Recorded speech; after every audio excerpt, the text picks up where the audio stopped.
say I think that would be Luke because. Thank you, Karen. The ending, where he says that the opposites, those who exalt themselves will be humbled, those who humble themselves will be exalted. You get that pattern a lot. The first shall be last and the last shall be first. Yeah, you do. We get the same idea quite a bit in Mark, but it's schematic in Luke, isn't it? It starts with Mary's Magnificat. Yeah, exalted the humble and brought down the mighty from their thrones. Good. Definitely one of Luke's sort of structural things. The what does Richard Cook call it? Turning the world upside down, doesn't he? That's present in Luke. Yeah. He does. He's always keen to say, you know, how the Pharisees are always bigging themselves up and, you know, that they're better than everybody else. He just gives them a hard time, doesn't he? Yeah, there's lots of Pharisees in Luke, as there are in Matthew. They appear in all the Gospels. I noticed today, doing a search, I think Luke's the only one who regularly refers to an individual Pharisee. We get the Pharisees a lot, but Luke is identifying sort of certain a Pharisee occasionally. Good, excellent. Anything else? I think you got the quotes of what Jesus said, or you know, kind of thing. I think to a certain extent, there's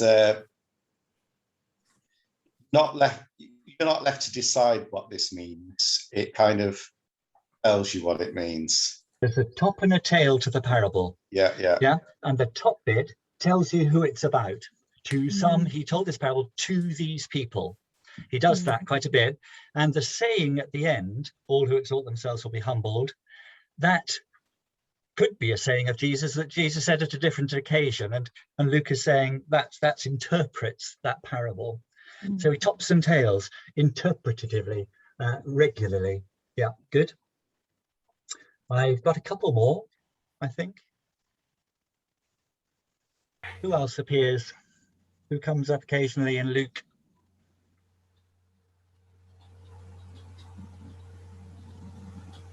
Tax collector? Absolutely. There aren't many, but there are more tax collectors in Luke's account.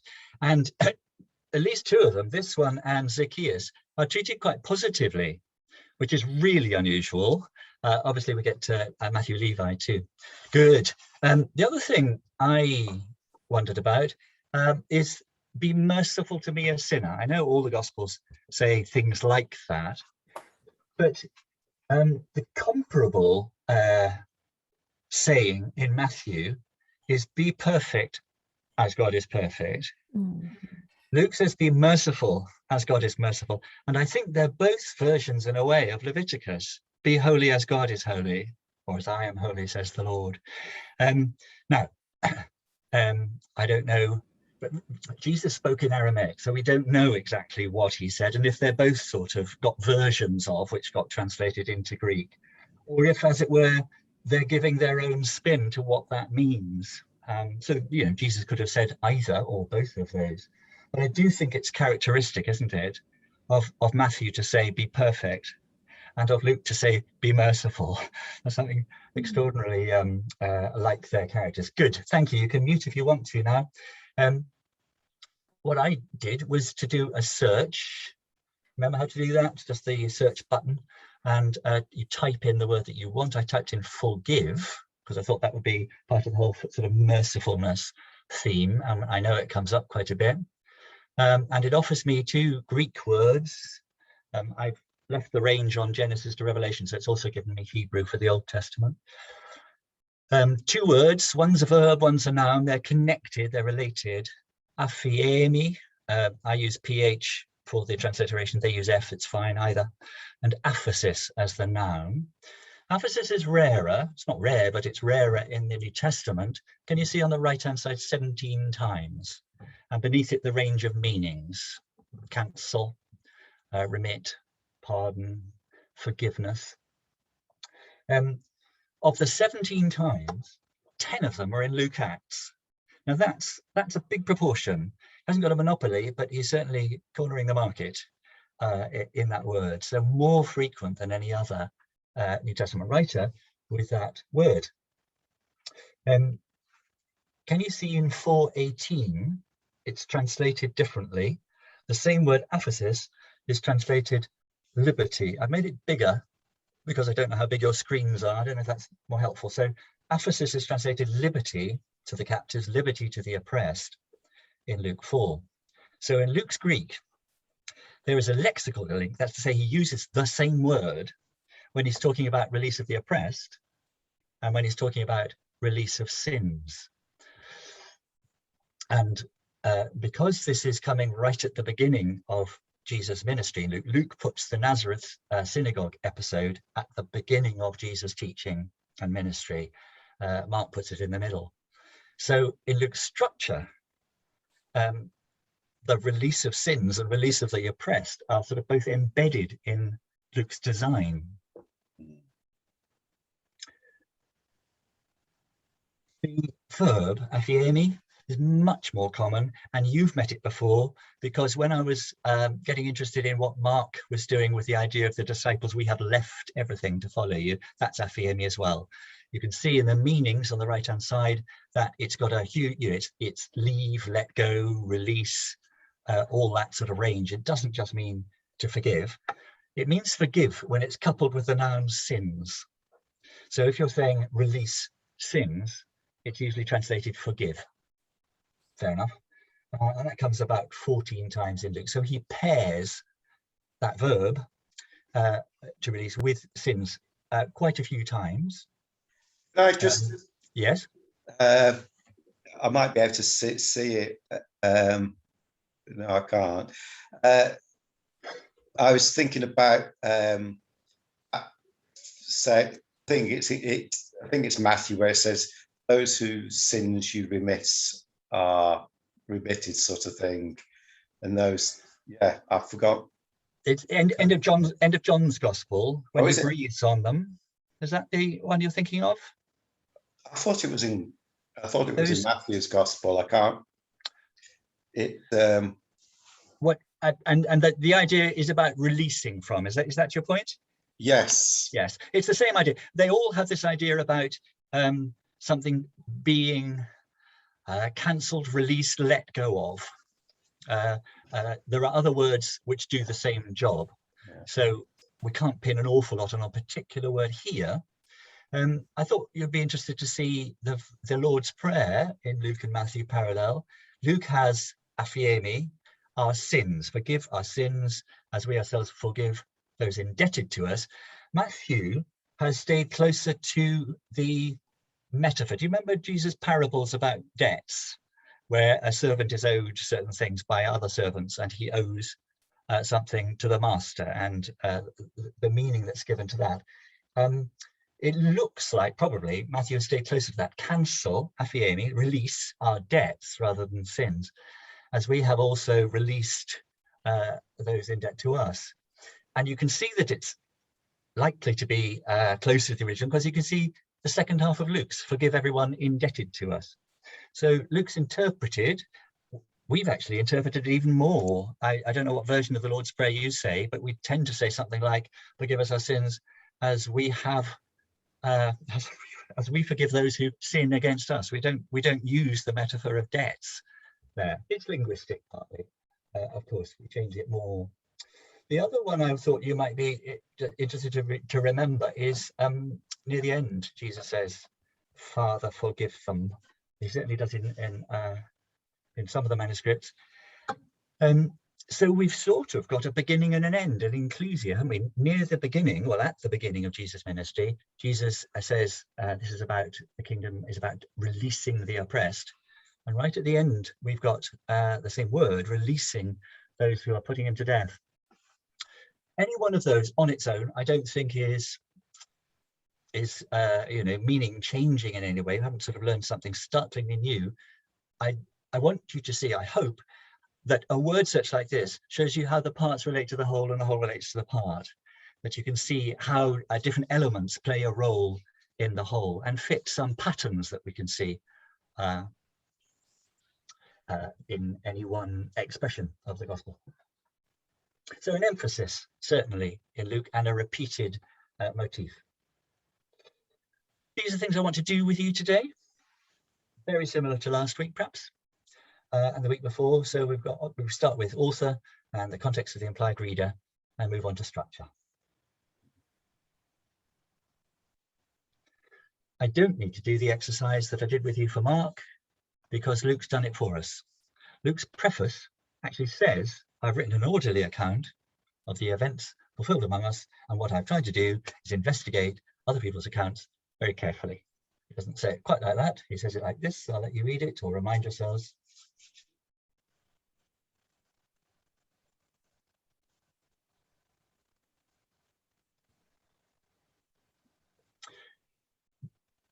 What I've done for you is to take those elements and put them in chronological order, the order in which they happened. So it's the events that have been fulfilled among us, and there were eyewitnesses and the people who proclaimed the word initially, the first-hand oral tradition. And what they did was handing on the oral traditions. Tradition means handing on. And that's when many orderly accounts can be written. So we've got written witness after that point. And Luke says, I looked at those and made an orderly account. So Luke's is third hand in terms of how the witness of the events has been handed on, and he sifted it in like an historian does. We know what one of the many orderly accounts were because we know that Luke used Mark. So that's one of the written witnesses that he's got available to him. If I put that into the chart that we started making when we looked at Matthew about who's the eyewitness and who's the evangelist or the author, I think we're pretty clear on the eyewitness because of the statement. It's many via certain orderly accounts, including Mark, and the tradition is somebody called Luke. That's one of the things we're going to have to investigate. Who's Luke? Was it Luke who wrote it? It doesn't say who wrote it. It does say who it's written to, very unusually. More like one of Paul's letters in that respect, from so-and-so to so-and-so, greetings. I've written this for you, most excellent Theophilus. It's like the dedication at the beginning. Who's Theophilus? Really the only thing we know about him is that it's the same person to whom he addresses the book of Acts. So the Acts of the Apostle is quite explicitly a continuation by the same author. Whoever wrote Luke, most of us think, some people think it's a fiction, also wrote Acts. Acts does differ in some respects, but there's also quite a lot of continuity. Theophilus is a Gentile name. That might be significant. It means one who loves God. Theos is God, philo is love. So either one who loves God, one whom God loves, that kind of thing. Was there a real person to who's writing it? Probably. We don't know who. Some people suggest he's using the name in a symbolic way. I'm writing to you who love God, and that could be any one of us, as it were, reading his text. Can you see that it could really be both? I mean, he's got the happy coincidence of the fact he's addressing it to somebody called Theophilus, and he thinks, well, that's neat, because it also addresses others. Can you remember where the Gospel of Luke begins? And do you know where it ends? It's very specific. They're both in the temple in Jerusalem. It starts there because it starts straight after the preface with the story about Zechariah as a priest in the temple, making the offering in the sanctuary. And when they're waiting for the power from on high, the Spirit, and the apostles return to Jerusalem, are continually in the temple, blessing God. That's very deliberate, I think, very neat. But it's even more so when you see what he does with Acts. If you think about where Acts begins and where it ends, begins in Jerusalem, it ends in Rome. So he's really kind of clearly taking part one in the center of faith, part two takes that faith to the center of the empire. He's got that kind of vision, surely. He's a very accomplished writer in that kind of design. External evidence is one of the things we look at, isn't it? And we've got the same kind of attribution by a couple of 2nd century authors, Irenaeus and Tertullian. They could be drawing on another witness. You know, it could be somebody like Papias, who we know isn't terribly reliable on all things. So it could, you know, they could be taking the same tradition. But they say it's Luke or Lucas who was with Paul. Now, we've got a couple of references to him in Paul's letters. At the end of Colossians, at the end of Philemon, end of any letter, you get greetings, and usually from the people who are with Paul as well. And Lucas and Demas are with Paul twice when he's in prison. We're not sure if Philemon was written from Ephesus or from Rome. I think Ephesus, actually, in which case Luke was there with him twice when he'd be visiting him and looking after him in prison. You didn't get fed in prison. You needed your family or friends to come and look after you. They say that the tradition identifies him there. And one of the intriguing things about that idea is that there are passages in the Acts where the narrator stops saying they were doing this and says we are doing this. We don't know if it's very consistent. Some people think it could just be a style change. Some people think it could be a change of sources. Luke, like all of us, changes the way he writes slightly depending on what source he's using as the sort of basis of what he's writing. You can see that in undergraduate essays sometimes.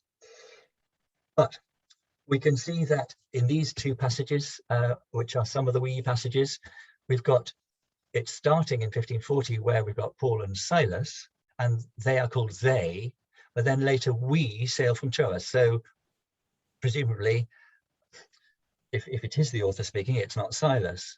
And we've got a much longer list who are they went ahead, Sopater, Aristarchus, Secundus, and so on. But we sailed from Philippi. So people people play a sort of Agatha Christie game of hunt the author.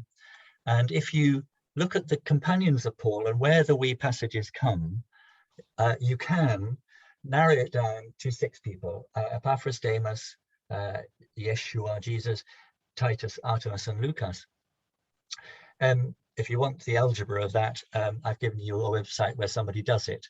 I haven't myself played that particular game. So Luke is definitely one of the possibles, if that's a significant feature. The internal evidence is things like style and content. One thing we have got, I think I mentioned before, is that Luke's got some of the best Greek in the New Testament. Though, as I mentioned, it can vary depending on the sources that he's using. We can say that he's got a decent Hellenistic education. He's schooled in conventions of Greek literature. He writes like other people do who are published in the period. That does mean he's very unlikely to be a Palestinian Jew. Doesn't mean he's not a Jew. It just means he's, you know, probably not from Galilee, Judea.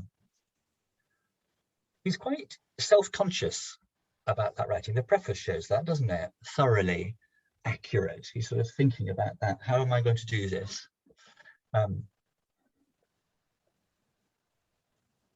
He relates his story to events of Roman history. There are places where he says, when so-and-so was the governor of Syria, and other dating points in the ancient world. He does it as well as anybody does in the period. He probably makes mistakes about dating. They all do. Nobody gets it right. And why would they? It would be like us not having a, year of the Lord 2021. We'd have to say something like it was the somethingth year of Elizabeth's reign and the second time that Boris Johnson was prime minister, or something ghastly like that. You'd have to kind of really calculate the years in some way that's very difficult to do, even for us. He's possibly a Gentile. People tend to assume that he is. He's got a Greek name. He's writing to Theophilus and other Gentile Christians, probably. He doesn't use the Jewish or the Aramaic words for, so for instance, people call Jesus Rabbi or Rabboni, my teacher, in the other Gospels, and he has Kyrie, which you're used to as Lord, I'm sure, but it also means sir or master or teacher. It's that he's got that complete range. So he's certainly not writing for. He's writing for with a Gentile audience in mind, even if the Jews there. He could still be Jewish. He uses the Old Testament a lot. He expresses the words of three of his characters, that's Simeon and Mary and Zechariah, as psalms, modeled on Old Testament psalms. So he's well versed, possibly in the Septuagint, the Greek translation, which is what really they're all using, or something like it. So we don't know where the author wrote. We're guessing among Gentile Christians, and possibly a congregation in Asia Minor, could be Achaia, Greece. To be honest, it could be anywhere on that map, but people make various educated guesses about Asia Minor, maybe Ephesus, we don't know.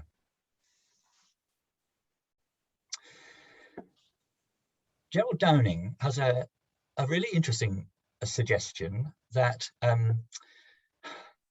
that there's something very convivial about some of Luke's stories, lots of eating and drinking and banqueting, slightly more than in the other Gospels. And so his work, maybe it was read out at a symposium, that's a dinner party, where if somebody had just written some poetry, they might read it out, or a speech that they were going to give to the Senate, that kind of thing. Maybe it was done in that rather formal way. The early house churches were house churches. They did meet in houses. We'll do a bit more of that when we look at Paul and do an introduction to that. While we're looking at a dining room, which has, it's called a triclinium because it's got three clinae, three couches. You know, I'm sure that they reclined to eat. People didn't sit up at tables in the ancient world. You recline on your left arm and eat with your right, and you could get sometimes about 3 people on a couch like that, because what you do is you have other people lying, as it were, in front of you.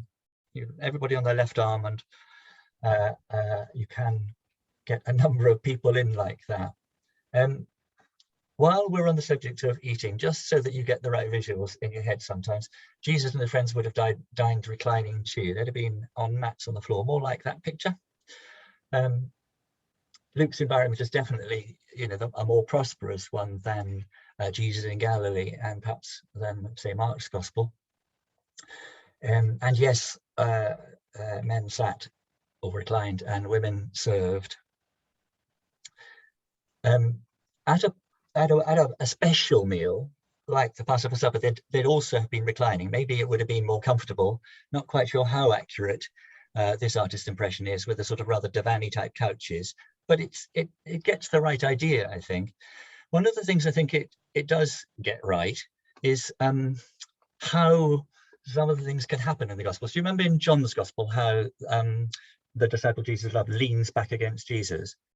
If you're reclining like that, can you see how these guys in the front, they could lean back and they'd be against the chest of the person beside them? You could talk to somebody by leaning back to them. If you try to do that sitting up in a chair like the Leonardo da Vinci Last Suppers and things, well, it's just wrong. Can't be done. So we need the right pictures in our head sometimes about the nature of the culture. But that was by the way. Dates, if we're going to do a when, you remember that people date Jesus' ministry slightly differently. Some people think he died in 30 or 31, some up to 36. I'm giving you a rough 33, 34 as his probable crucifixion. And we've put Mark fairly confidently just before or just after 70. Matthew, a bigger range, late 70s to late 80s. Most people seem to put Luke 80 to 85, with various reasons for that. So it could be before or after Matthew. If they think that Luke used Matthew, obviously Matthew has to be late 70s, which is more people put Matthew into the 80s than into the 70s. Acts after Luke's gospel at some point, late 80s or maybe 90s. The date that we've had is 70 CE for destruction of Jerusalem, part of the Jewish War, 66 to 73. And you know, of course, that one of the key things that affects the church from 70 CE is that Jerusalem church is no longer the headquarters of Christianity. So this postdates the time of the Jerusalem church. And unlike Matthew in Syria, it hasn't really got any sort of a continuity with the Jerusalem church. So for Luke, the Jewish character of the church is less significant. It's part of that parting of the ways. Possibly too, one of the things we've got is that this is a period at which the eyewitnesses and servants of the word, as he calls them, they're not available any longer because they have died. Think about the dates. People who are around in their 30s, how many of them are around 50 years later? So is part of the motives to preserve the witness of the first generation because most now are dead. We'll see that motive in the Gospel of John when we do look at John next week, and how he sees that the Spirit continues to be the witness when the witnesses are dead. So in summary, who was it? Tradition says it was Luke, companion of Paul. It may well have been. It could be somebody like him. So, you know, the balance is, yes, Luke. When most of us think early 80s, and where urban congregations may be Asia Minor. Turkey, to you and me. I wonder though about reading it in 2021, which is what you've just done, and receiving it from your context. I'd really like to stop sharing now. Maybe keep recording for our discussion. I have no pointed questions. I offered you a few on Moodle to say, what are you going to think about when you think about Luke? But I'm very happy for you to tell us anything you feel about Luke, thought about Luke, discovered about Luke, about his portrait of Jesus, about what he focuses on, about what he has a lot of, all those things. Who wants to start? Can I just say women? There's more info. We learn more about women in here than we have in previous Gospels. More stories about women. Yeah, definitely. Somebody did a count of the ones in Matthew, and it comes out as 25, which sounds all right, until you realize that 10 of them are the wise and foolish bridesmaids. So Matthew doesn't have that same focus on women.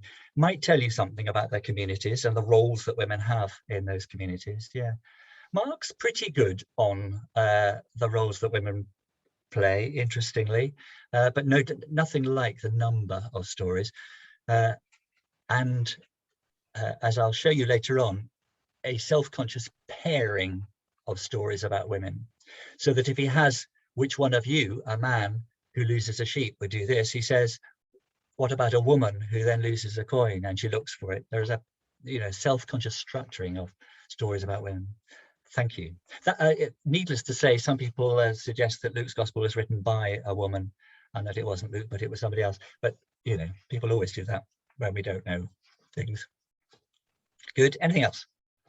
I found that I felt that Luke spoke a lot about the sort of very pulling up the very rich in that culture, but also emphasizing the really poor. So it tends to stick to each end of the spectrum of wealth. He pays attention to the wealthy and the fact that the gospel does address the wealthy as well, that there is an ethic, a radical ethic for the prosperous and a radical ethic for the poor. I think we should pursue that. It's in the others too, sort of, but not in the same way. And certainly, you know, there's no positive treatment of tax collectors apart from Levi in the other gospels. I'll show you something fascinating that Luke does to the story of the rich man who asked Jesus the questions about what should I do, what more should I do. Luke is inclusive. fascinatingly. Good, thank you. Mostly though, it's, as one of you pointed out at the beginning, it's the reversal, isn't it? The powerful and the lowly will change places. The first shall be last. Yeah. Excellent. Good stuff. Any other themes?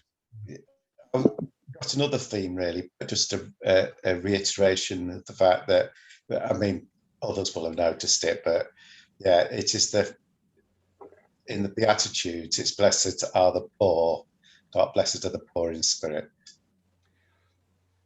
I will show you the passage in Isaiah which informs that. Yeah. And suggest to you that it doesn't make a hair of the difference, that they both mean material and spiritual. But people do, they say, oh, look, Luke is interested in material poor and Matthew is interested in spiritual poor. I think they both think that the poor are those who have to depend upon God. Do you see that connection? Yeah. The Hebrew word is anawim, and it means, like the humble poor, the oppressed who rely upon God. But you absolutely do get those arguments. Thank you. Good. Nicely spotted. Have you noticed too that where Matthew has 8 blessed are the humble, blessed are the meek, blessed are the hungry.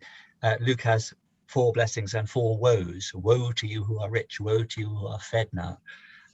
Fascinating difference. Probably Q, I guess, same material. What else have you noticed or thought in terms of Luke's presentation? Doesn't he do the genealogy the other way round as well? Yes, he does. Yeah, it's not that easy to make the genealogies fit.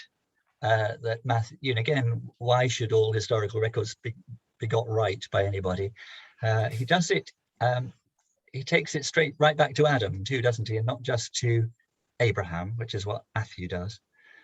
That's another reason why people say he's inclusive of the whole of, all of the nations, not just of Israel. Good stuff. Why do you think we'd go the other way, though?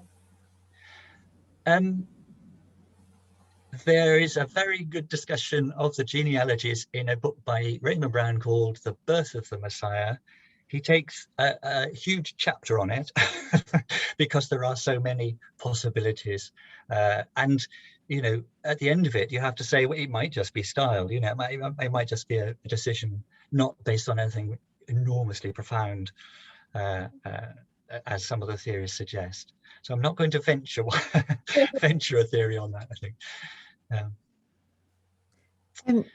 The thing that I noticed was, and we've already touched on it, is this kind of, it's almost like an ancient style of writing with that ringing, so you kind of start in Jerusalem and you end in Jerusalem. And one of the things that struck me partway through my reading is it's quite slick. It's really polished stuff in terms of its structure. It sort of seamlessly leads from one section to another, and it's got this ringing, this bracketing sort of feature, and I don't think I'd noticed it. I mean, I think there is clear structure in Mark and Matthew, but it is so clear in Luke. Luke is a polished storyteller, isn't he? The anxiety about the feature that he tops and tails stories to kind of say this is what it means does suggest a kind of an anxiety if you need to know what this means. I need you to understand. And the fact that he doesn't say cancel our debts but forgive us our sins, he's kind of trying to help people along with the meaning of it, I think, to some degree. Maybe consciously translating out of an Aramaic and Palestinian culture and into a Greek-speaking one and a different culture, conscious too, perhaps, of the distance. He's writing when the Jerusalem church has finished.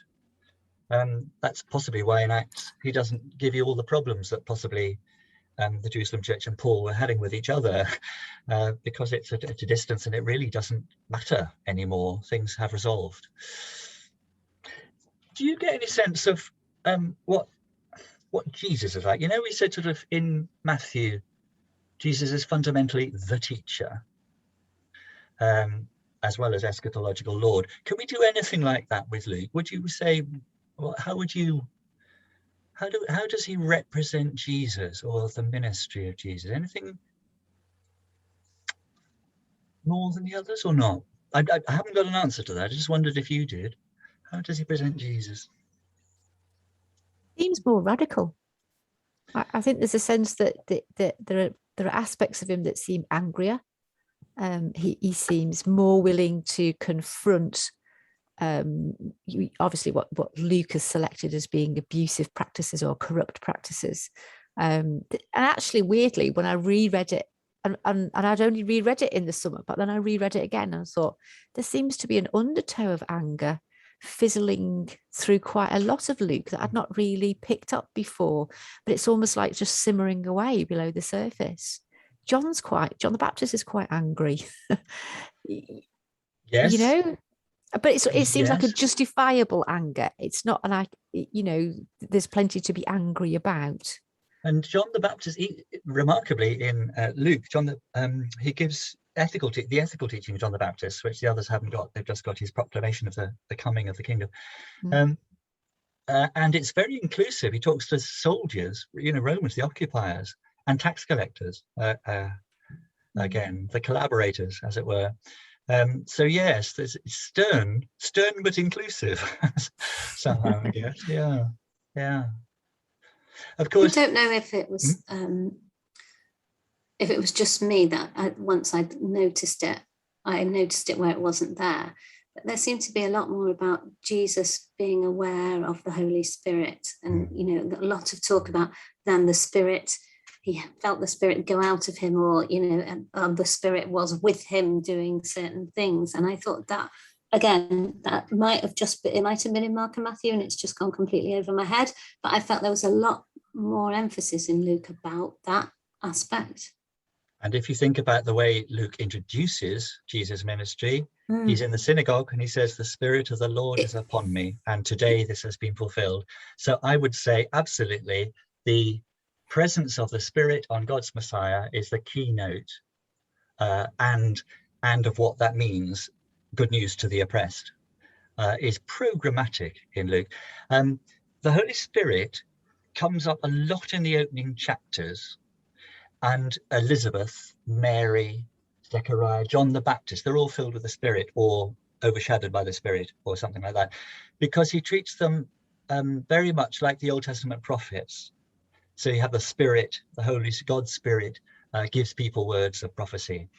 I think Simeon and Anna too in the temple. So the beginning has got this extraordinary connection with the Spirit being among the prophets, but then with Jesus, it's the Messianic Spirit, or the Spirit who not just rests on somebody for a time, but remains with God's anointed, I think, is what's happening there. And then, of course, although you rightly say it appears, when you say, if it says Jesus and you sort of knew something within his Spirit, I'm not at all sure that means Holy Spirit. I think that's where we'd say he knew inside himself, or he had a really good idea that, that's just a figure of speech sometimes. Where, of course, the Spirit then doesn't need to be enormously active because Jesus is preaching, but then they wait for the power on high. And in Acts, the Spirit becomes much more of an agent, because it's the Spirit who will take the church on into the future when the witnesses no longer can. It's John who gives us that fantastic, I will send you another Comforter who will teach you all the things that I'm not teaching you now. It's John who really gives that absolute pull through from Jesus to the Spirit. But I think it's kind of happening in Luke. They're getting that sense of it's the Spirit who takes us forward. There also seemed to be a bit more of him needing to be by himself and kind of taking that time out, I think. Praying. If you count up the number of times people pray, everybody keeps going off to pray, and Jesus especially. Jesus prays a lot. I like to think it's because Luke was a Christian who liked to have some space to pray as well. It's certainly on his mind. Yeah, good. That's cracking. Anybody bursting, or do we move on? That sound about right to people? Thank you very much. Good, close readers. Keep looking for these things. That's exactly the kind of way we understand the whole by looking at the parts. What have I got to do? Share my screen. Oh, people are chatting. Anything important? John 22. Ah. Brilliant. I just got that voice in my ear again. Good. Structure. How about this? I've derived it from something that Fitzmyer does in an older commentary. I think it's quite helpful. He doesn't draw boxes, but it follows the basic structure that you've been used to now in Mark and Matthew. Let's say the geographical structure, Galilean ministry, then the transition from Galilee to Jerusalem, which Mark does in sort of chapters 8, 9, 10, then the Jerusalem ministry, before the Passion narratives. But there are differences, aren't there? Particularly, there is the pre-ministry, if I can call it that, material, before the Nazareth synagogue episode, the preface or prologue, infancy narrative, or narratives of when he's young too and in the temple.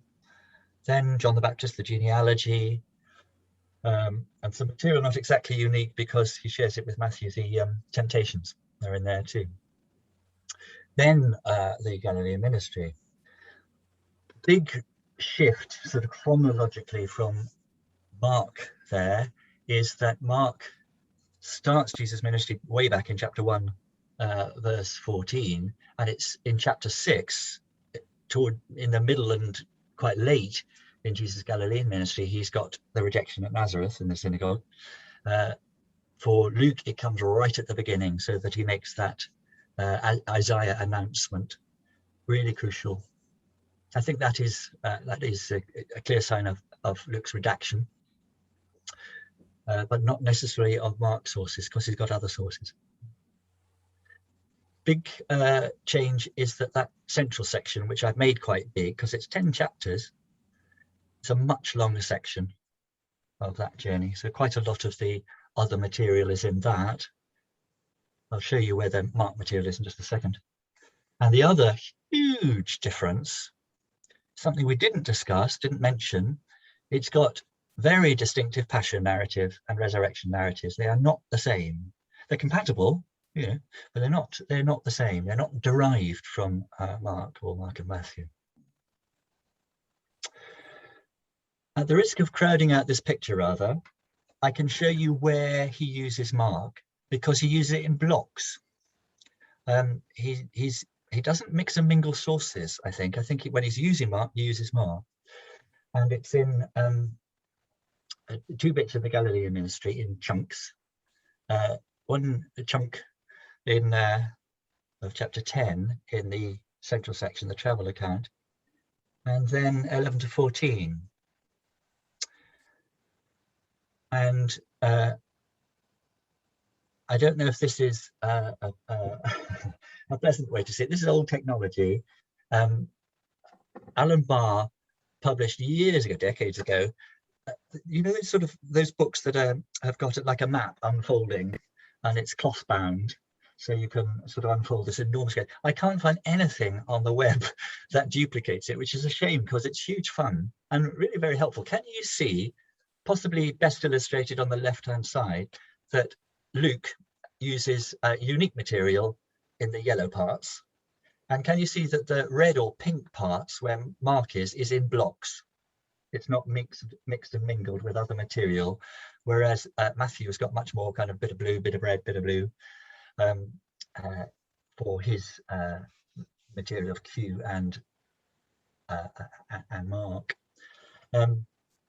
Also, the arrows show how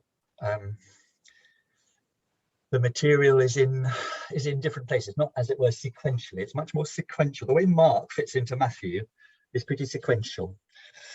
You could take out the rest of Matthew that isn't Mark from Matthew, and you just about have Mark. That's certainly not the case in Luke. Don't know if that's a diagrammatic way where you can see it rather than my blocks here. he very rarely puts non-Markan material into that. He doesn't mingle his sources. The biggest omission is in within the Galilean ministry, and what's left out is chapter 7 and 8 mostly of Mark. I just thought you might be interested in what he's not using. Tells you something about Mark. Do you remember we saw when we were looking at Peter as a disciple that there are repeated things that they didn't understand, they couldn't perceive, or not yet. And it's that material that, or that theme, episodes in that theme that Luke isn't using. It's not part of his theme to say they couldn't see, they couldn't hear. And it's where we have a deaf man hearing and a blind man seeing, because they emphasize the fact that there are some people seeing and hearing. And Jesus is saying to them in Mark, can you not see? Can you not hear? Can you not listen and understand? And some other material which is compatible with that. Certainly the Gentile woman episode is, I think it's Mark showing that things that the disciples should have understood are being understood by people you wouldn't expect, just as he has the Roman centurion making a declaration at the end. The other thing he doesn't include from that section, of course, is chapter 7 about the kosher rules and eating with defiled hands. I think we just have to say with that, it's not relevant to his context anymore. You know, his congregations wouldn't find that edifying because it's got nothing to do with them. They're not Torah observant, or really, you know, riven with the arguments that we saw being important to Matthew and to Mark. So I thought I'd just dive back into Mark to say, look what he's not doing, that Mark is doing, because they've got different themes. Major difference in Luke and Mark is the passion narratives. From Luke 22, 7 or 4:15, he's not using Mark, he's using another source. Now that's really interesting because it means we've got another early passion narrative that isn't Mark's, compatible with Mark's, quite so other traditions circulating in the earliest part of the church that we don't have other than what we've got here in Luke. One of the suggestions, it's only a hypothesis, to account for the way Mark is included in Luke is that Luke didn't start with Mark's gospel. If you take Mark out of Luke, you've still got a complete narrative. If you take Mark out of Matthew, you've got a lot of teaching, but you haven't got the complete narrative, or indeed the passion narrative. So one of the possibilities is, was there something people call it proto-Luke? It's like Q, they've given it a name, we don't have it, we don't know. Was there therefore an early draft of the gospel? Was it complete, or was it just still in draft when Luke does have Mark's gospel? So we then have Mark, as it were, fitted in, or he re-edits his material in order to intersperse Mark's material into it for what we have as the gospel of Luke. In a sense, it hardly matters, does it? We've got Luke, and how it got to us doesn't matter that much. It does suggest that there were traditions about ministry and the passion independent of Mark, perhaps the earliest gospel, preserved to some extent here in Luke. I don't know how much you mind about this whole sort of source question. Don't worry too much. I've just sort of done it graphically in another way. So we could have Luke's other sources, including a passion narrative, and maybe Q getting together for proto-Luke, and then we've got Mark's gospel, which gives us the gospel that we've got as Luke's gospel. There are other possibilities. Luke and Matthew, just occasionally, it's not frequent, and it's small things, they just occasionally agree with each other when it isn't Q material. It's stuff that's an episode in Mark, but they differ from Mark, but they differ from Mark in the same way.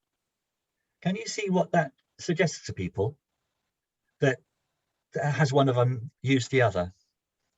And so an alternative theory is that we've got Matthew using Mark and Luke using Mark and Matthew. You don't need Q. You don't need to think about Proto-Luke's. The odd thing about the theory, I think, is that it means Luke followed Matthew when Mark didn't have that material. But when Mark and Matthew both have the material, he exclusively followed Mark and ignored Matthew. And I think that's an odd thing to do. You'd have to have a real good reason for it, thinking that source was much better or something. And even then, I don't think you would stick to it quite so fully. So I'm not convinced by this. You don't need me to be. It's sometimes called the Farrer hypothesis, because Austin Farrer wrote about it in the 50s. One of the contemporary scholars who promotes the theory is Mark Goodacre. I've got a colleague who calls them Q deniers. I think I'm a Q believer. Richard Cook is too, isn't he? Richard Cook thinks that Q could well be collection of sayings, which we all think, and maybe from Galilee, maybe from sort of quite the early church in Galilee. Do you need to worry about this for your essays? Only if they're actually relevant to something you're discussing. If it's an important question about what's Luke doing with the source, maybe. If you're talking about Luke's redaction of Mark, you don't have to worry about the different theories because everybody thinks Luke is Mark. If you're looking at the double tradition, so stuff shared with Matthew, you could, if you wanted to, preface your paragraph with something like assuming the use of Q, that kind of thing, or discuss it with me. It's unlikely that you're going to need to unpick the source questions that I'm putting before you. The main reason I put them before you is so that you'll know what people are talking about. If you come across these things in the commentaries, you'll know how you want to handle it. And we can look at Luke and Matthew in parallel, thanks to Throckmorton here. So you'll see that what Matthew has as sequential sayings in the Sermon on the Mount, we have in Luke 12 and 20, Luke 6, 12 and 20, Luke 6, 20 to 33, Luke 14, Luke 11. And then with the words of Jesus on the law, not in Luke. So we've got material in Matthew that's not repeated in Luke. It could be Q material, it could be Matthew's own source. So perhaps Matthew's taken material from many parts of Q and edited them together in his discourse with some of his unique sources. And perhaps Luke has taken the same sayings, could be from Q or from Matthew, and used them in different places. Throckmorton doesn't make a judgment on those things. He just says, look, you can see these things in parallel, just to compare. May find that a useful thing to do if you're looking at a particular passage of Luke, to bring out exactly what Luke is emphasizing, which perhaps Matthew isn't. That kind of conversation would be good to have. Nigel. Just noticing that the words of Jesus on the law, it could be that, I mean, this is obviously speculation, but it is about the law, and so perhaps not relevant to Luke's audience that he was writing for. If it's Q material, then it's material that Luke doesn't think is relevant to his congregation. Yeah, they redact.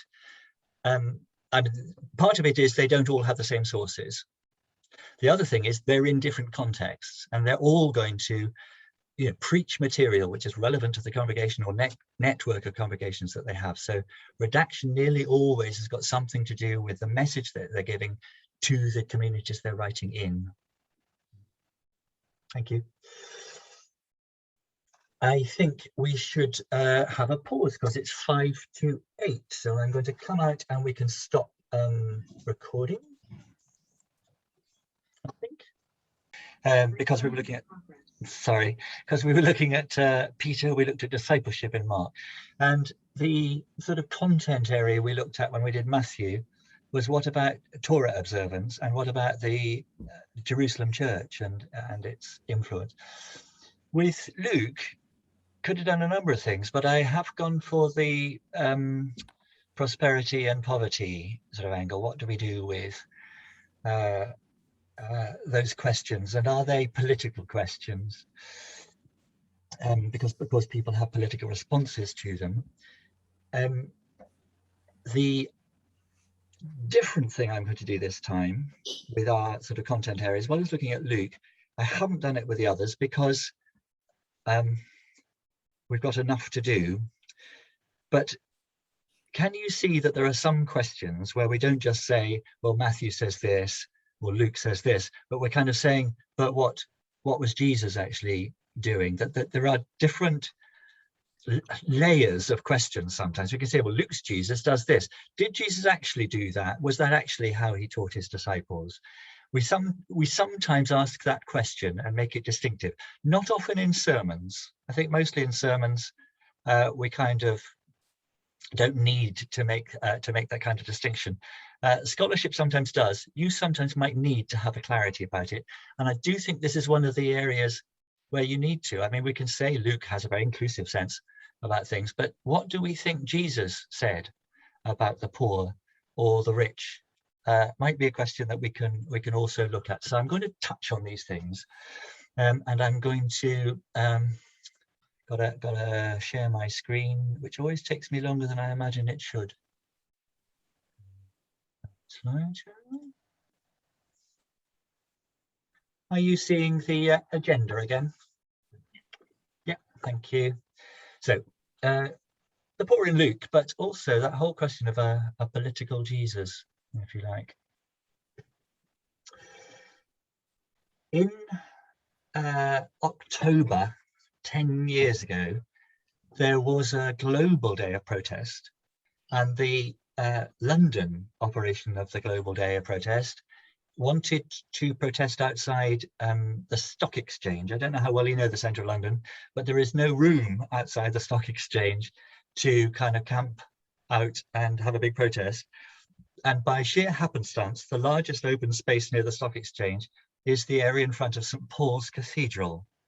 So by accident, the London Global Day of Protest about economic equality took place in and around St. Paul's, and it caused dissension among the canons. I think that's when Giles, is he called Giles Fraser? I think he resigned at that point, because some of them were in favour of the protest and some of them were very opposed to it, and some of them thought the church shouldn't have anything to do with this kind of thing, and other people thought it absolutely should have something to say on these matters. So one of the things we're doing when we consider these issues is to say, we're reading it now, how do we take these teachings in the 21st century? That's me illustration of the fact that these things are still live questions.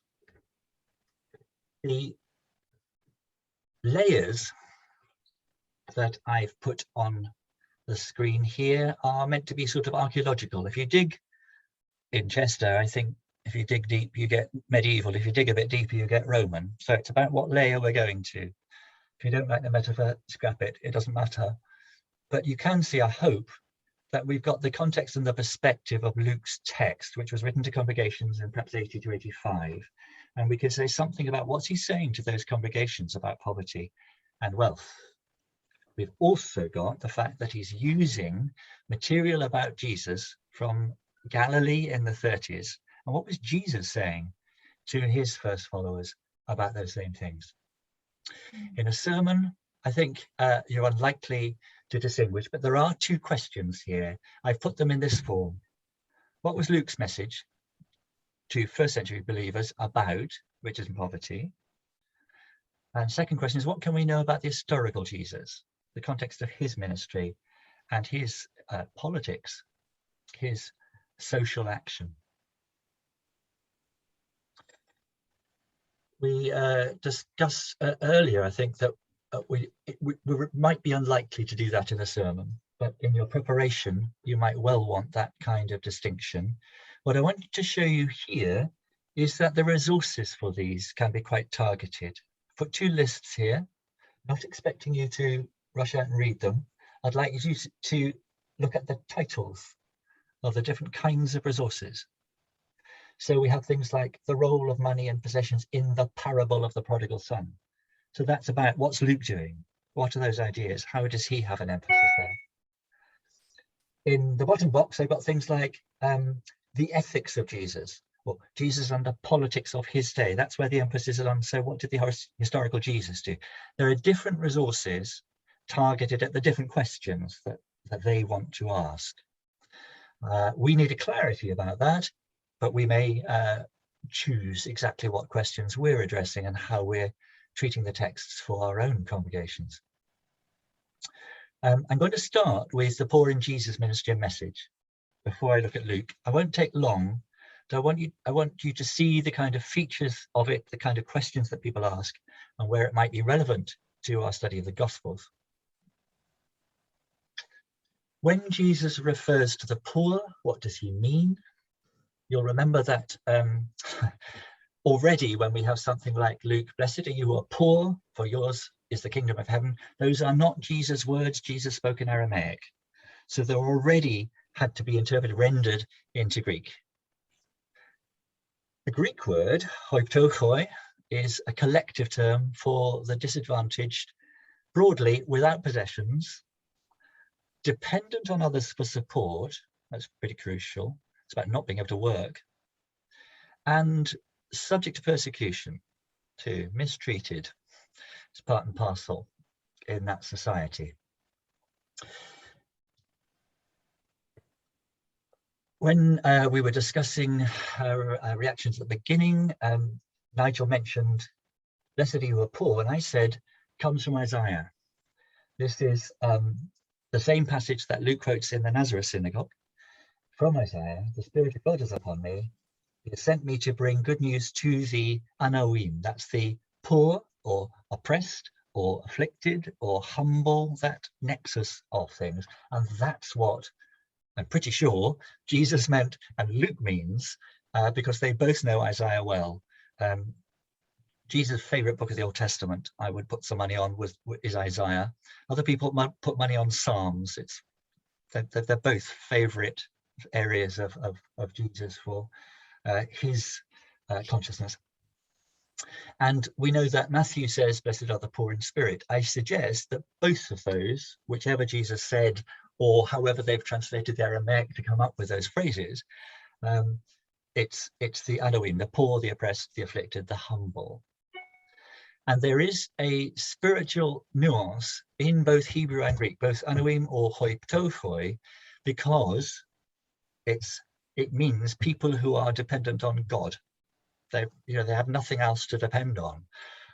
So phrases like the humble poor or the oppressed carries a spiritual nuance culturally from Isaiah and other texts.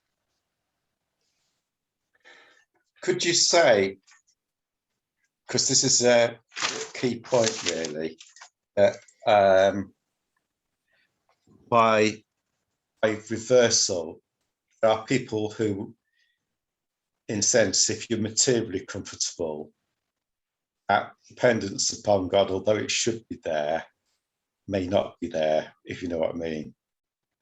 So that if they're materially rich, they might not have, of course, be dependent upon God, but there's a sense of extra dependence if you literally, that's all you've got to hang on to. So is what you're saying is that the poor know that they have to depend upon God, yes, and the rich kind of deceive themselves and not realizing. I think that, isn't that what Jesus' parable in Luke of the rich fool is about? The rich man says, I'm going to build bigger barns and shove all my stuff in it. What God said to him is not, you wicked man. He says, you idiot, you fool. This night you're going to die. It's just, yes, the consciousness of having nothing more to depend on.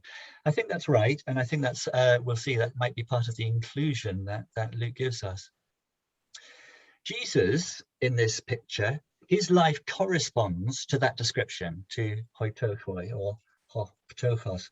He refers to people being ashamed of him in that same way of the persecution of the poor, and those who attach themselves to him are hoklos, that's the crowd. But a phrase you might know, hoi polloi, is the phrase we have in English as hoi polloi.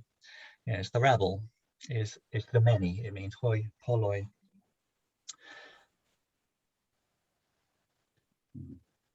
poverty, not just poverty, but an oppressive poverty in a time of enormous social unrest. So we're not talking about level-headed times here. Jed Myers, in a splendid book called Binding the Strong Man, commentary on Mark, shows that the peasants in Galilee, so Jesus' first followers, are under a double oppression, under Roman occupation, and they have Jewish landlords and tax collectors who are collaborating with Rome. He uses a Marxist term of alienation. They're doubly alienated. And one of the political responses to that situation is the Zealot movement. The Zealot movement had begun in 6 CE, so a few decades before, and their focus had started as valuation of property for taxation, which was oppressive. And one of the accidents of the Jewish-Roman War, it started as an accident, was that the insurgents in 66 set fire to the deeds of loans. If they could get rid of the deeds of loans, they would have a less oppressive life for the poor. And the war, as it were, started because of that, which wasn't meant to start a war. It was meant to do something about the economic inequality. Now, Zealots, who were they? I didn't know if it would be helpful just to kind of give you a pictorial version of where the different parties are in relation to Roman rule and culture. So the Zealots are rebels against Rome.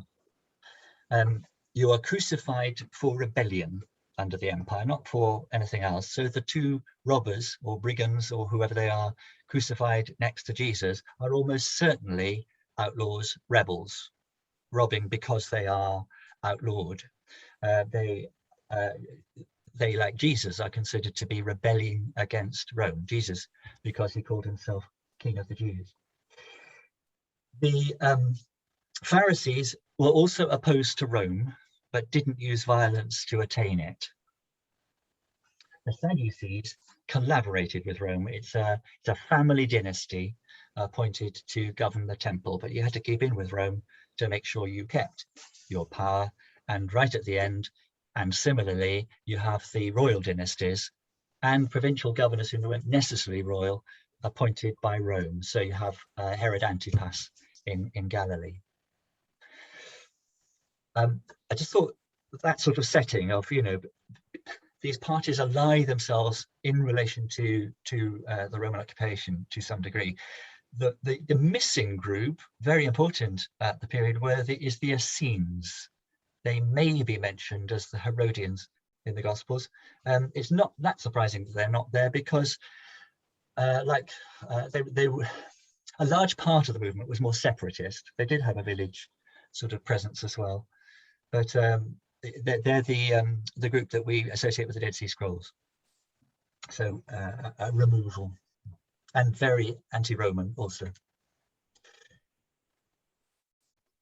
There is somebody in Jesus' inner circle called Simon the Zealot.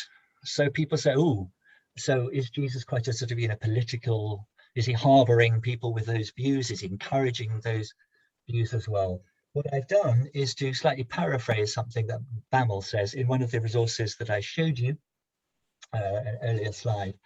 That one of Jesus' circle had the nickname Zealot, may show that this Jesus movement was a community not far removed from the question of the day. So the issues about the inequalities and poverty were going to matter to this group too. But Simon has moved away. In order to get that nickname, he's obviously no longer, if he was before, one of the Zealots.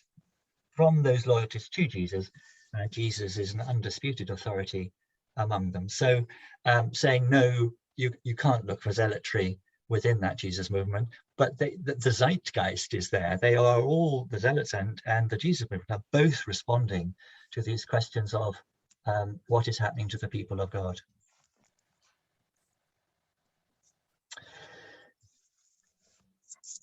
A quick overview, not an overview, sampling of the kind of things that the social historians are doing when they're asking these questions about what is the radical message of Jesus in relation to these things.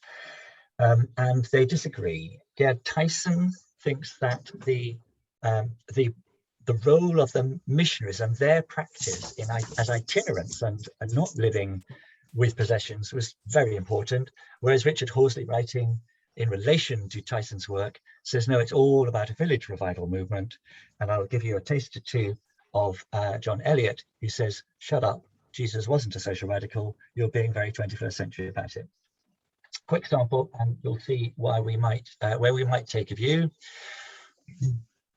This is Tyson's view. The traveling mission practice of Jesus and the apostles is the root of the radicalism. They are itinerant, traveling, and they're charismatic. That is, they don't have authority from a particular institution. They're not institutionalized. They practiced and preached a radical ethos, independent of everyday ties. So there's an ethic which attaches importance, and I'm sure you can think of the texts, importance of homelessness, dispensing with possessions, dismissal of the family. And he says this is really to do with the way the mission was conducted. Richard Horsley says nothing to do, well, not that it's nothing to do with the itinerants, but it's much more centered on a wish to reform village life in Palestine. And Jesus wants to renew and refresh that in terms of its life with God by using popular traditions. And of course, it's the parables are everyday stories. And in that way, it's about solidarity among that level of people. And although the missioners were catalysts, they're just catalysts. It's really a village renewal movement. I'm not a social historian, but it seems to me I can hold those two ideas together and see that they're both possibly part of the way that this movement is and orients itself socially. And both of them say there is a radicalism in Jesus' teaching about material possessions. John Eliot, I think he must come from a family values sort of a background. He says that the theories that Jesus was an egalitarian, not sure that that's what they're saying, but the theories that he was an egalitarian isn't plausible. It's one of these kind of idealist things, like we say Jesus was a feminist or Jesus would have been vegetarian. You know, we're kind of we're not paying respect to the context he comes from. And this is a quote. The biblical text says Jesus and his followers engaged not in social revolution, democratic institutions, equality, and the eradication of the traditional family, but in establishing a form of community modeled on the family as redefined by Jesus and united by familial values, norms, and modes of conduct. Now, I think again, we can say, well, I'm not sure that's incompatible with what we were saying before, a form of community modeled on the family. My problem with it is that he says that that redefinition by Jesus isn't radical. And that's just me, the bubble at the top. Surely the redefinition of family and social values in Jesus' teaching has a very radical character. If I can just remind you of the sort of saying that we're dealing with, my mother and my brothers and my sisters are those who hear the word of God and do it. That's a shift. Whoever wishes to be great among you must be slave of all. That's a seriously anti-hierarchical teaching. Some will ask me first. That's the reversal. So it puzzles me that he says it's a community model on the family as redefined by Jesus. It doesn't say, and it's a very radical redefinition, which isn't hierarchical, and in some respects is anti-hierarchical. So not resolving it for you, but I'm saying that's the kind of argument that people have, and those are the questions of political context that they're looking at. The question we're going to be on firmer ground with, because we can actually read the text that expresses it, is when we ask about the poor in the message of the Gospel of Luke. And I hope you're happy with me sort of saying there are actually two separate questions there, but let's look at the poor in the message of the Gospel of Luke. Word search, why not? This time I've gone for poor, and I've if we look at the Greek, there's a number of words, but ptochos, which I've shown you in a number of places, is one of the main ones, the first one that they show us. Let's have a look. This is what happens if you put in Philkos in New Testament and you scroll through Mark and Matthew. Interesting to see what they say too about that. Now, the poor. One of the things that people have noticed is what I hope you can see here, where I've done a bit of underlining, is that when Luke lists a number of different groups, the poor, the cripple, the blind, and the lame, there we've got the poor at the beginning. In Luke 7, we've got the blind, the lame, lepers, the deaf, and the poor. And there we have the poor at the end. When Luke lists groups of the disadvantaged, the poor is always either the first or the last category. Can you use it like a catch-all? It's like a, you know, all of them can be expressed in that way. They're subcategories, if you like, of the poor. They're all people on the margins, all people excluded, and specifically, they're all economically disadvantaged. A lame person, a blind person, a deaf person probably can't earn a decent living. A widow has lost her bread provider. The widow of Nain, who loses her husband because she's a widow and then loses her son, hasn't got a man to provide in that culture for her. So these are economic categories that he uses. The first one, as we know, is the programmatic statement in the structure that Luke gives, where this is the first thing that Jesus says. And he not only says this here, the Spirit of the Lord is upon me to bring good news to the poor, to let the oppressed go free. In Luke, it's repeated because John the Baptist's followers come up to Jesus in chapter 7 and say, John's sent us to ask you, are you the one who's to come? Are you the Messiah? And Jesus' answer is, tell him what you've seen. The blind receive their sight, they walk, and the poor have the good news brought to them. If that is being fulfilled, then yes, that is the role which you are seeing fulfilled. So, like I say, explicitly programmatic in Luke. Jesus is the one who is going to come to release the oppressed. We could look at particular categories of people who are prominent in Luke, not all of them who are poor materially. Tax collectors aren't. Samaritans aren't necessarily. There's poor Samaritans and there's rich Samaritans, but they are different in terms of faith and nationalism. There is a positive treatment to people in these categories in parts of Luke's gospel. And it's unique Luke material. It's the stuff that isn't from the double tradition with Matthew. It's not from Mark. Some of it is, but I'm showing you exclusively Lucan material. They don't just talk about the poor.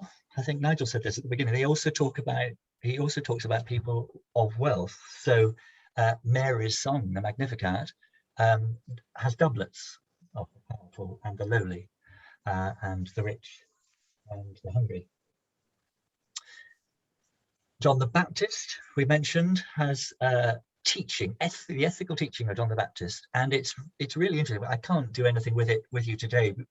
You know, it's not our topic, but he deals with repentance in terms of economic relationships. So we have the crowds, ochlos, so they say, what should we do? And John says, whoever has 2 coats must share them. Whoever has food must do likewise. If you want a reason for churches to get involved in food banks, you have your lines there from John the Baptist Ethics. But the other folk in this series of dialogues which Luke gives us are the tax collectors, who are, remember, collaborators with the occupying army. What should we do? Collect no more than the amount prescribed for you. So you live within that economic reality, even though it's part of occupation. And the soldiers themselves, this must be Roman soldiers, what should we do? Do not extort money, be satisfied with your wages. Can't deal with issues here. I merely want you to see that in Luke's gospel, attention is given to some economic issues. not just of the poor.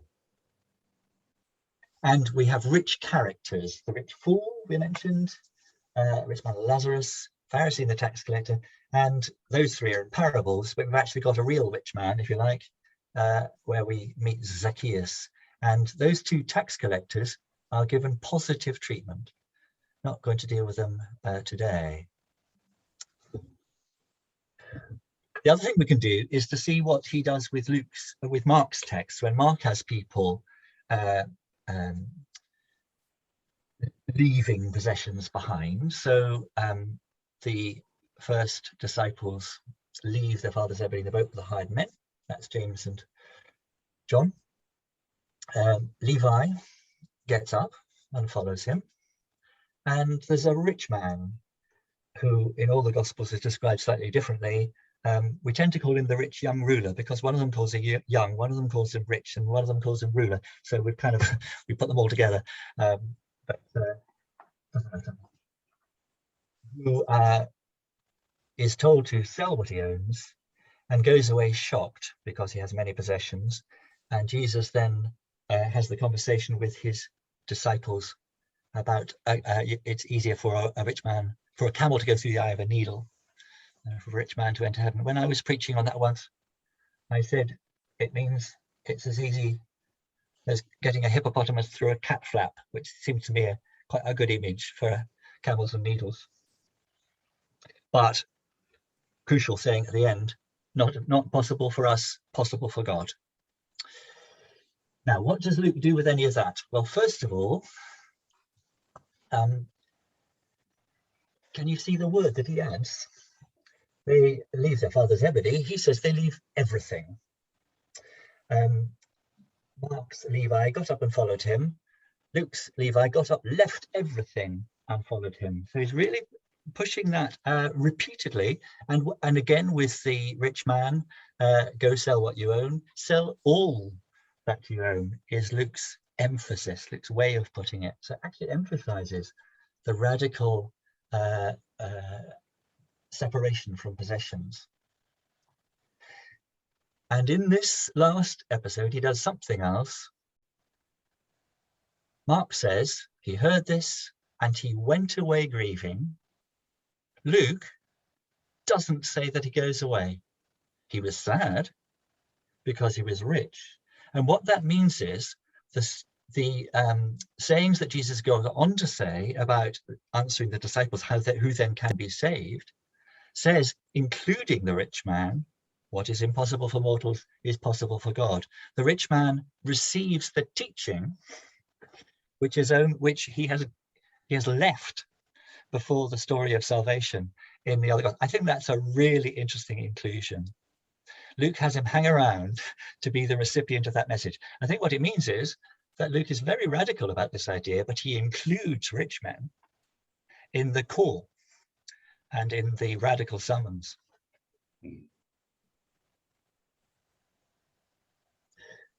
One thing we can also do with Luke is to say, is the same evidence of that interest in wealthy and poor people evident in Acts? It's a changing scene, so we wouldn't expect it to be exactly the same. We're not in Palestine in the 30s. There are wealthy people in the earliest churches. There have to be. They met in people's houses. You have to be a householder before you can have a house church. And that means actually that you have to own slaves in that economy. A disturbing thought. So we have Sergius Paulus, who's a proconsul. We have Lydia, who runs a business in Acts, in the communities in Acts. Lydia probably is the leader of the house church in that community. Right at the beginning of the early Jerusalem church, we have that business of holding possessions in common. They would sell their possessions and goods and distribute the proceeds to all as any had need. Now, if that happened in the early Jerusalem church, it doesn't continue happening in the rest of Acts, in the later communities. That's not surprising because the circumstances are so different. If you've got 30 or 40 people in Ephesus or in another community, it wouldn't be possible to have that kind of economic system, whereas maybe with enough of them in Jerusalem in the early days and in the concentrated area, geographical area, perhaps it was possible. But maybe we have got to move away in the period from a radical critique of possessions. Is it that they thought radical renunciation was required for the early followers of Jesus, but the situation of the churches is different later? I suppose it would be comforting to us to think that. I'm not sure that that's what we can take from it. The ethic does seem to change to become, it's a duty to give charitably. It doesn't, you don't give away everything so that the poor are fed. You give charitably so that the poor among the believers are looked after. That is a slightly different understanding or application of that ethic. Too big a subject to do more with. So I'm going to think about another group, not the poor or the rich, that Luke is careful to tell stories about, and it's the women. This is where I mentioned earlier, Luke has pairs, Simeon and Anna, a persistent man and a persistent widow in two different stories.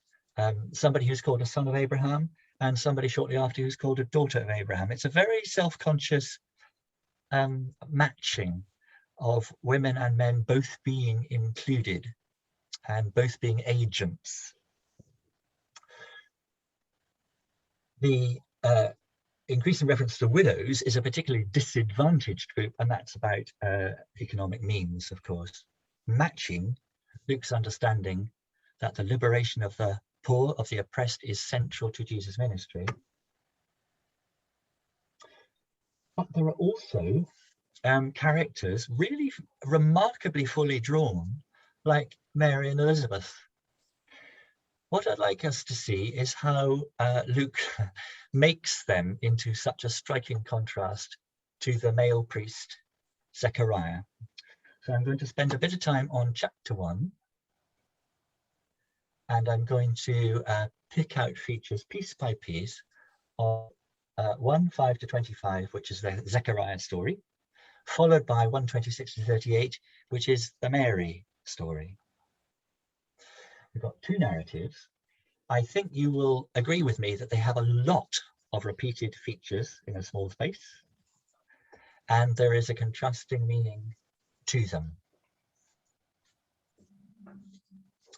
First of all, the character, a priest named Zechariah, a virgin engaged to a man, and her name was Mary. What you have there is a male in an important role, and you have a woman who is so unimportant that she's not even married yet. I put it in first century terms, not 21st century ones. So an important person and a nobody. That's what you're being told. Named, but a nobody. Where are they?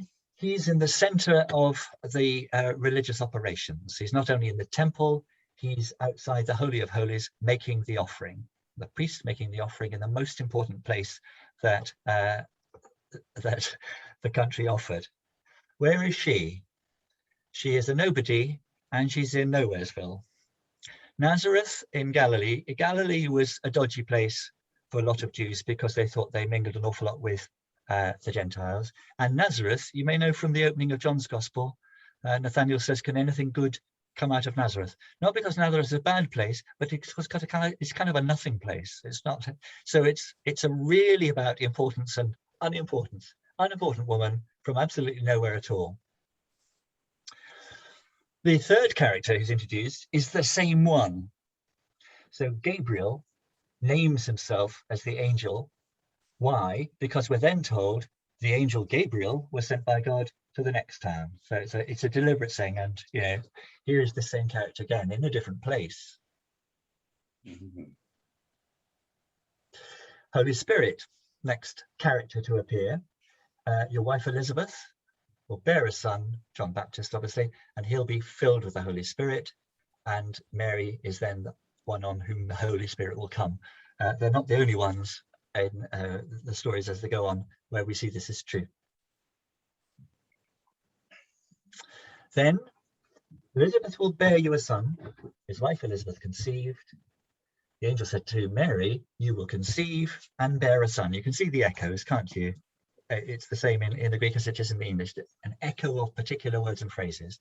And not only those words and phrases repeated of the two women, but can you see that the ending of the Zechariah story is that his wife Elizabeth conceived, and the next story it begins with, and after 6 months of her pregnancy. So the chronology is linked by Elizabeth's pregnancy. That's a glorious picture. Don't know who did it, the one in the middle. And finally, of course, is the climax of each of the story. The climax of the first story is Zechariah saying, I'm not sure, how will I know? And Gabriel says, you did not believe my words. So that's that's not the way to do it. Mary, also given a message about bearing a son, says yes. It's just a beautifully graphically fulfilled narrative of who is going to respond to God's call. Can I just say something there? One thing that struck me when I read this was, and I don't think you've got it mentioned there, you've got a gap, haven't you, between verses 30 and 35 for Mary's story, because Mary also said, how can this be? Yes. Yes. But she wasn't given the same treatment that... No, but you see, that's what you can do when you're a writer. You can say, you can show that with what the angel says. The angel says, you did not believe. So that is the narrator has the final word on the ruling. Whatever they say, we are to understand that he has not believed. We're to understand that she trusts and says yes. Yeah. No, I absolutely agree with you. You could start reading it another way, but in a sense, the narrator doesn't let you because of what Gabriel says to him. Do you see? But I've had exactly that thought. I said, hang on a minute, that's a bit unfair in terms of Zechariah. So we have to, as it were, trust our narrator to say, no, he did the wrong thing here, and she's doing the right thing. And we should expect a priest in the temple to be able to get this right. Or should we? It's a curious thought. There is a kind of disbelieving, believing, and a disbelieving, not believing, if you know what I mean. Not here. Not here. I know what you mean, and we get it with the disciples. We get it with the father, with the epileptic son, or the son who falls down. It's not in the language here, so we can't really read it. And we could probably do a sermon on it, but it's not really in Luke's rhetoric. It's not in his words. Yeah. Always say to yourself, is it actually in the words? Now, if it's, as it were, in the rest of Luke's gospel, so you know this is one of his themes, so it could be, as it were, recurring implicitly, you can do that. But if you're kind of saying, if you're arguing from an absence, it's a bit difficult to do. So look at the words and do use them before you use the gaps. Thank you. Here, do you remember how we've said that Luke tops and tails the parables? I'm not quite sure people know what you mean. If you hadn't got the point of those two narratives next to each other, can you see what Luke does? He makes sure that you hear then Mary's psalm, which is a commentary on what happens and what God wants. So she says, he's looked with favor on the lowliness of his servant. He's scattered the proud in their thoughts. He's brought down the powerful. He's lifted up. We've just seen that happen. It's a larger commentary on what happens when an angel comes to somebody in the temple and an angel comes to somewhere in Hicksville, and who responds positively. God, the reversal, the last shall be first, the first shall be last, is built in and commented on in this story. I think it was Kath who said he's a really slick writer. This is part of Luke being pretty slick, or very effective in the way he's using this language and the narratives.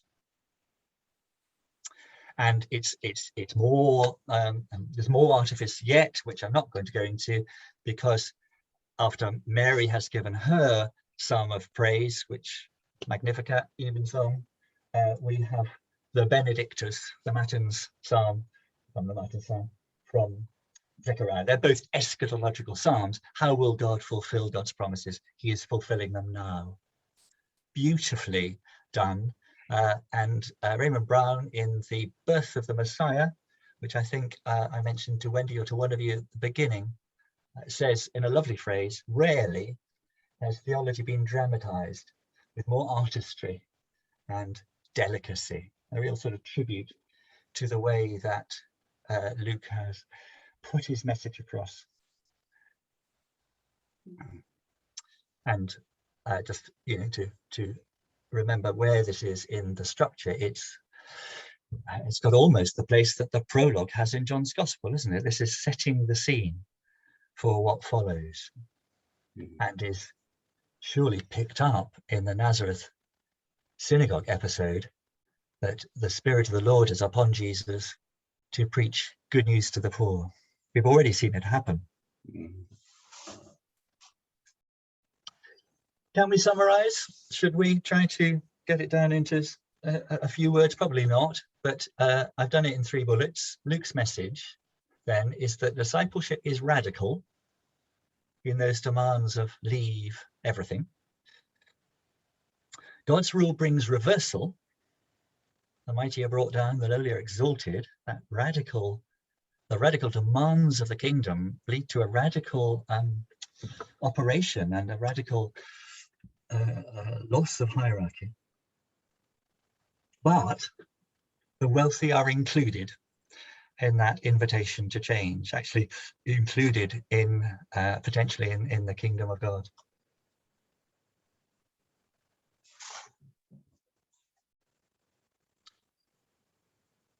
That's what I want to do with the content of Luke, the style of Luke, and what we think of the context of Luke. I would like to have an extra 5 minutes or so on resources. Happy to stop and chat a bit more if people want to examine anything that we've covered in terms of Jesus and the radical message, or Luke and the radical message. If you're happy for me to go on, say nothing. If you would like to raise some questions, do.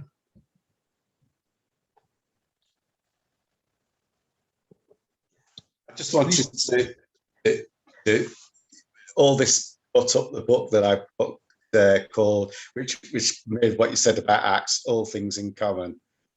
Yeah. By Roman A. Montero, which is an interesting read.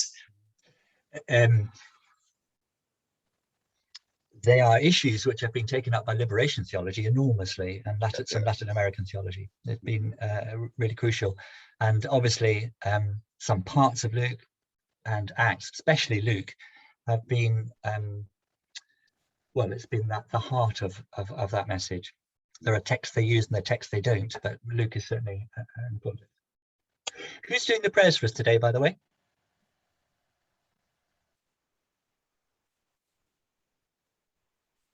Anybody owning up? It's Wendy. Thank you. Does Wendy know that? Obviously not. Well, let's worry about that. I could just read tonight's compline on my phone if you want, and if everybody just follows it on their own phones, we could just do that. Or if Wendy wants to do that. Yeah.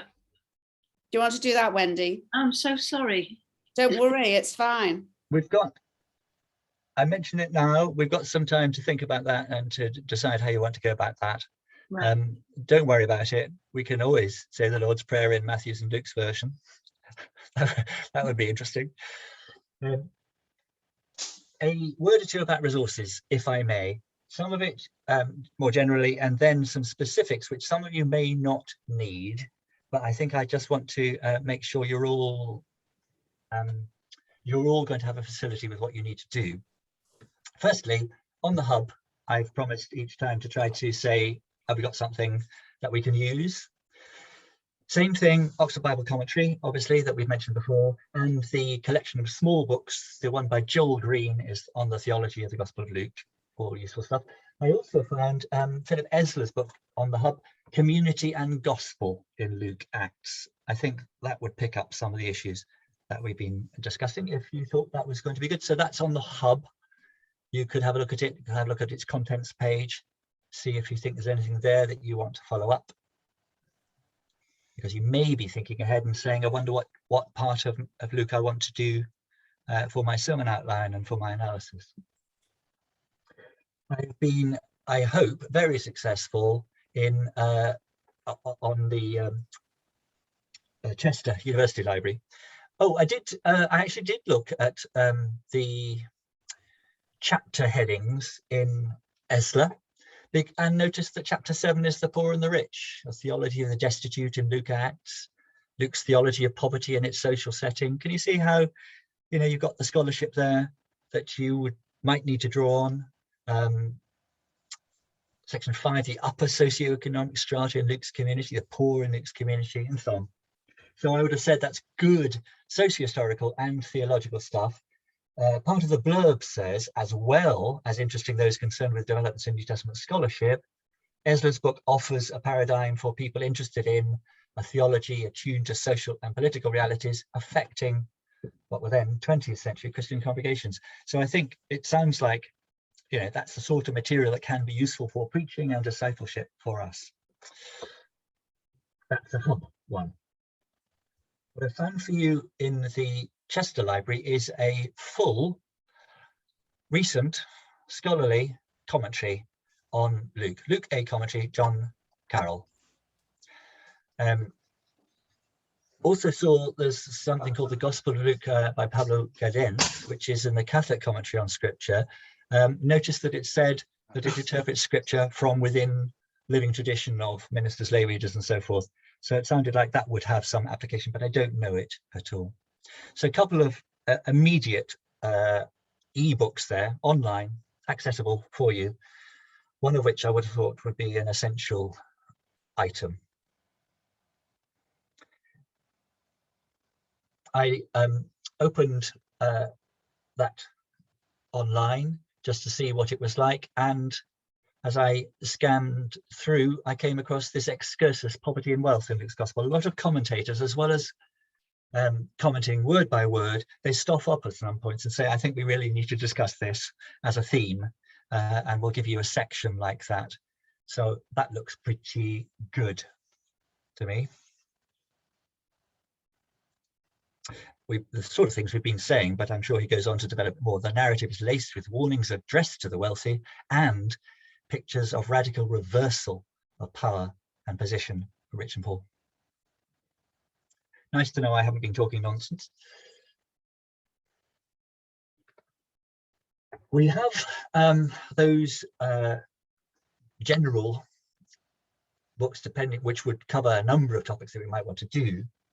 When you're choosing your essay text, I suggest that you and I should both do some much more specific searches. So supposing, and I've raised this because I think I'm going to look at parables in our session 5, I went to the catalogue and looked at, I put in the search terms parables and Luke, which seems to hit the button, and got a number of possibilities. I thought this looked good.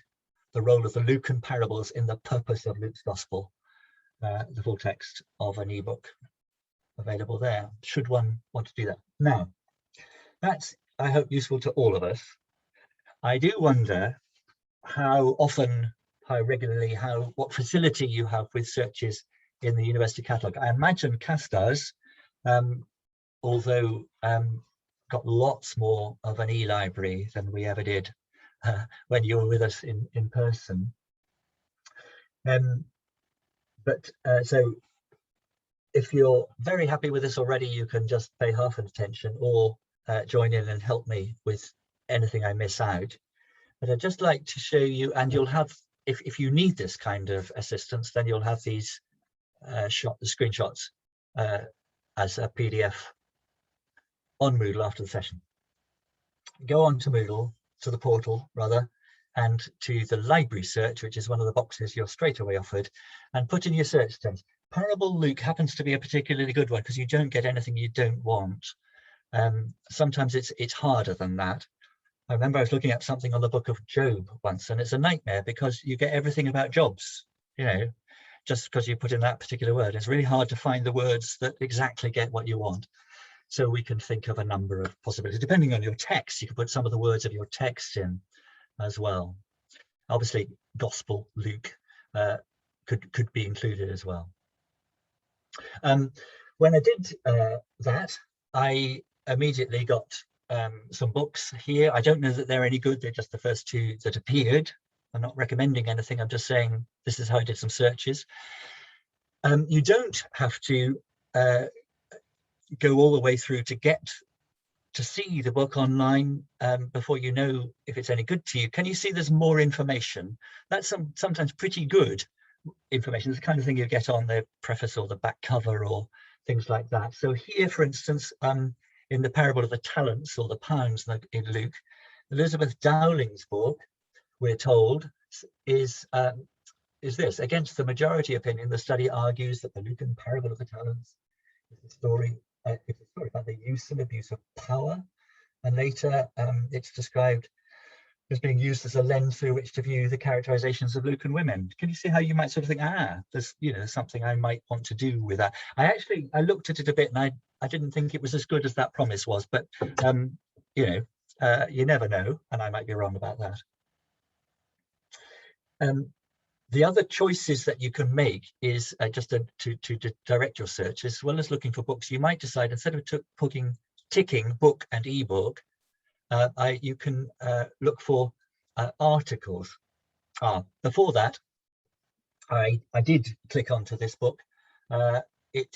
Just to remind you that you've got the choice, reading online or downloading. Downloading for books is a bad idea because you only get 100 pages or something like that at a time. Unless you're prepared to do that and do it incrementally like that. But on the whole, if you want to see the whole thing, read online. And the first thing I would do is to scroll down on this page or within the book to look at the page of contents, to see the chapter headings. What bit do you want to go for? How does it describe itself? Back to the search panel, and I still just put in Luke and parables. But this time I've ticked journal article, and I could untick the books and ebooks, because looking for journal articles brings some far more opportunities, and some people think a few problems. I just want to iron those out because it's really dead easy once you've done it a few times. Sometimes the route to journal articles has a few more steps than the one to books, although it depends.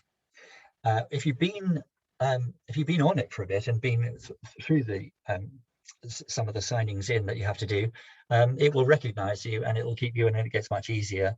I'm getting more recognized by the system each time I use it, which is easier for me.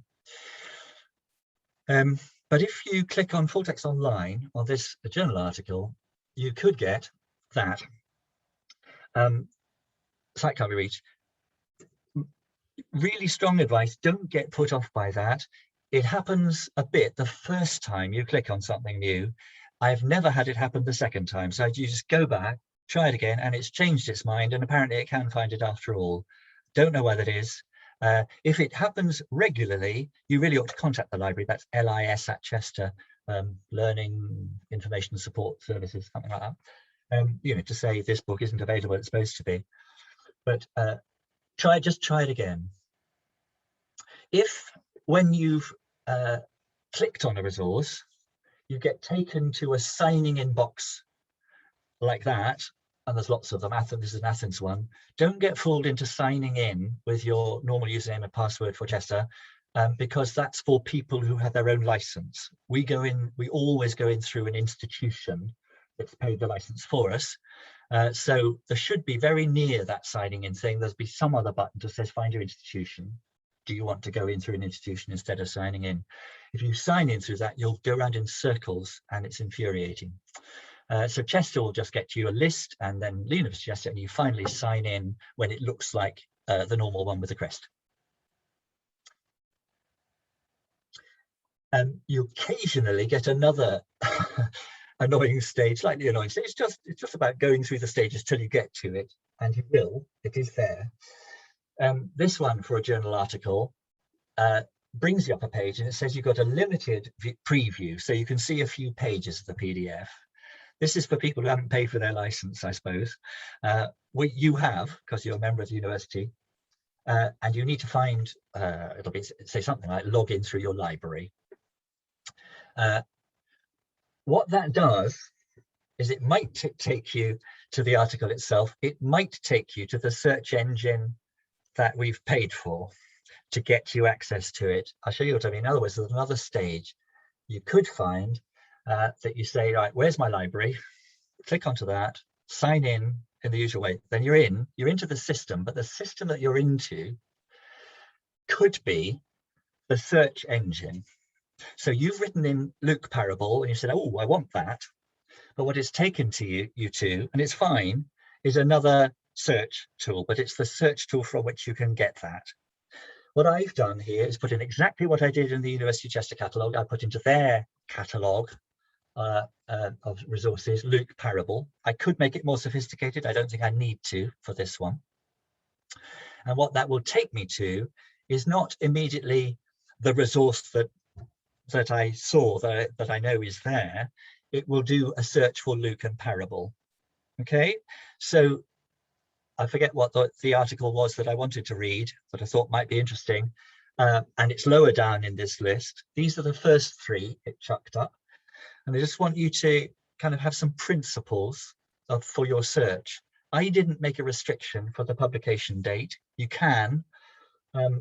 I often useful to kind of say just the last 20 years, the last 30 years, the last 40 years, because can you see that the first one that comes up was published in 1700 and it's a reprint.